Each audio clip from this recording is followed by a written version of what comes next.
In this Elder Scrolls Online build guide, I'm going to cover a Dragonknight Stamina DPS build that can do over 60k plus DPS on an Iron Atronach trial dummy, and over 40k plus on a normal health dummy. This build is aimed for PvE group play, relying on allies to buff your survivability so that you can dish out an enormous amount of damage. This build uses a traditional Stamina DPS setup where we combine Dragonknight abilities with bow and dual wield. Stamina DPS builds in many cases use dual wield for their front bar and bow for their back bar, and this build uses the same setup because it works the best for what we're trying to accomplish. High DPS comes from a lot of dot abilities as well as increased damage when an enemy is under 50% and 25% health.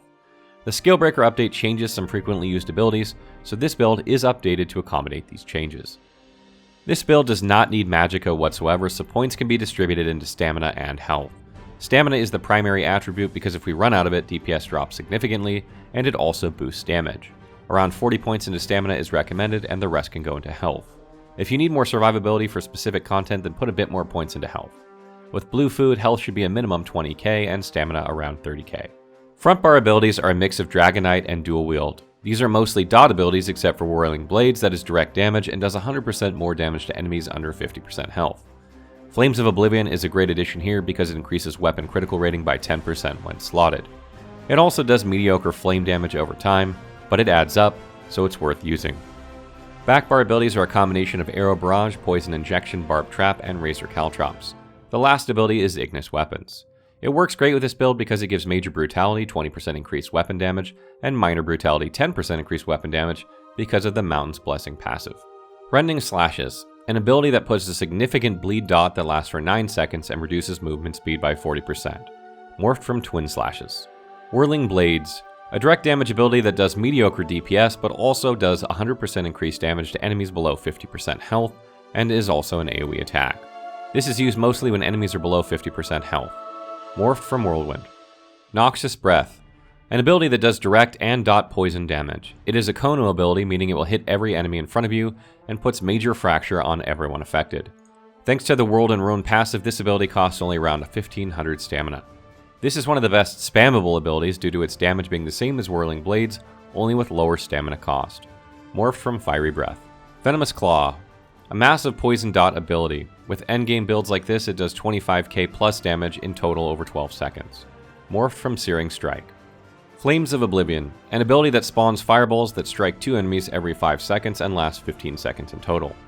Damage scales off stamina or magicka, whichever one is higher.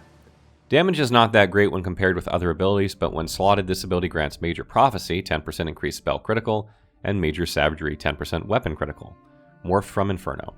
Backbar, Endless Hail, an AoE ability that does consecutive damage for 8 seconds. This upgrade increases the duration and reduces the cost. Morphed from Volley.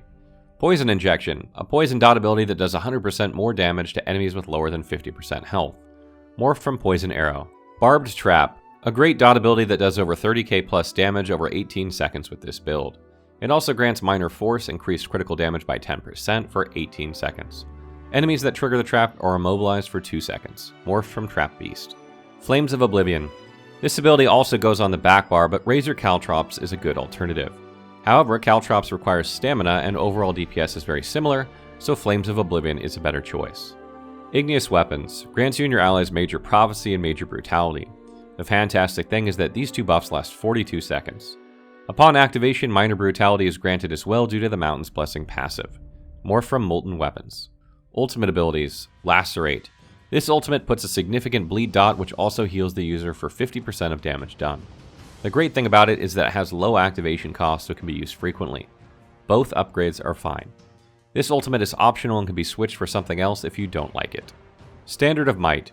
This is the primary ultimate for this build that we are using because of increased damage done by 15% and 15% damage reduction when standing inside it. In addition to these two awesome buffs, it also puts Major Devile, which is useful for PvP, and does damage every second to any enemy standing inside it. It also creates synergy opportunities that deal flame damage upon activation. Morphed from Dragonknight Standard.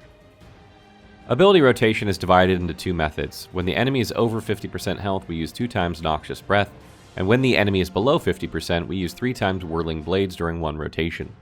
Flames of Oblivion are applied upon expiration. Sometimes it is at the beginning and sometimes at the end of backbar ability rotation. Use light attacks before every ability and heavy attacks when you need stamina. Rotation above 50%. Igneous Weapons, apply every other rotation because of minor brutality. Flames of Oblivion, Barb Trap, Poison Injection, Endless Hail, Weapon Switch, 2 times Noxious Breath, Venomous Claw, Rending Slashes, Switch. Rotation below 50%, back bar is the same while front bar looks something like this. Whirling Blades, Noxious Breath, Venomous Claw, Rending Slashes, Whirling Blades times 2, Switch. Any race that influences stamina in any way is good for this build. However, there are some that are better than others, and Redguard and Orc would be my primary choices. Redguard gives plus 2000 max stamina, reduces cost of weapon abilities by 8%, and restores 950 stamina every 5 seconds when dealing direct damage. Orc increases stamina by 2000 and weapon damage by 258. Imperial, Dunmer, and Bosmer are okay alternatives, with Imperial being the best of these 3 choices. There are plenty useful champion skills you can have, but points are limited. Percentages behind the decimal point are not accounted for when adding points to champion skills. For example, Elemental Defender at rank 60 reduces damage taken from elemental attacks by 12.57%, but your gain is actually 12%. Now that you know this, you can save points and put them elsewhere where gains would be more beneficial. Try to round up numbers to get the most out of these champion skills. The following is my recommended setup for Dragonknight Stamina DPS. The weapon combination that we're using is dual weapons on the front bar with bow on the back bar. Which weapon you're going to use for dual wield is up to you because each has something going for it. In my case, I went with dual daggers for increased critical chance. Maelstrom Bow is the best choice for the back bar because it improves the Endless Hail ability. There are many great stamina sets, but some are slightly better than others for pure DPS. With Briarheart, Arms of Reliquin, and Slimecraw, Selene, or Velidreth, I managed to go above 35k on a 3 million dummy, and my DPS skills aren't very good. The ideal trial gear setup would be Tooth of Lochastes, Arms of Reliquin, and Slimecraw, Selene, or Velidreth, but Tooth can only work upon activating synergies, and this isn't possible when soloing a 3 million dummy. However, it is possible on an Iron Atronach trial dummy, and this is where I could go above 60k with that setup. One thing to note is that Arms of Reliquin should be equipped as armor because it needs its buff to be active at all times for maximum effect. Before acquiring trial gear, sets like Hunding's Rage, Briarheart, Nightmother's Embrace, and Spriggan's Thorns are great choices because they are fairly easy to obtain and provide great bonuses. These sets are something like starter sets that we use to farm dungeon gear. Hunding's and Briarheart are used for direct DPS increase, while Nightmother's and Spriggan's are used for more sustain. As you progress further, sets like Scavenging Demise, Pillar of Nirn, Archer's Mind, Deadly Strike, and Flanking Strategist should be on your radar. They are sets great for DPS increases but are a bit tougher to obtain than previously mentioned ones. Ultimately, they do similar things by increasing weapon damage and weapon critical. Their differences are mainly in the 5-piece bonuses, but they all increase DPS by similar amounts regardless. Trial gear that works great here is Arms of Reliquin, Tooth of Lochastes, Roar of Alkosh, Quick Serpent, and Poisonous Serpent. Arms of Reliquin and Tooth of Lochastes give the highest DPS numbers when in group play for this build. Serpent sets offer better sustain with added stamina, so you can put more attribute points into health if you're using these if you wish. Monster sets that are the best for this build are Velidreth, Slimecraw, and Selene. I tested all 3 and they all performed very similarly, so you can use whichever you feel best or is easiest for you to obtain. I suggest using heavy versions of monster sets to get more health, but that is up to you.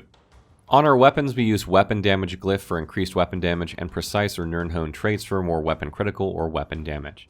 Either is fine here, but it is easier to get Precise than Nirnhoned.